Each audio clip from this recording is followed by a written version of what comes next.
তাই আজ ভেঙে ফেলো আমির মূর্তি, স্বার্থপর অহংকারকে মৃত্যুবরণ করতে দাও।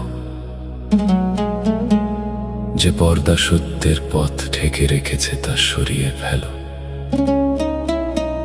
তোমার আত্মা কিয়ামতের দিনের মুখোমুখি হওয়ার আগে মানুষের প্রশংসা খুঁজো না, কারণ দুনিয়ার প্রশংসা এক ক্ষণিক ছদ্মবেশ। সবচেয়ে পবিত্র সম্মান হল আল্লাহর নৈকট্য লাভ করা।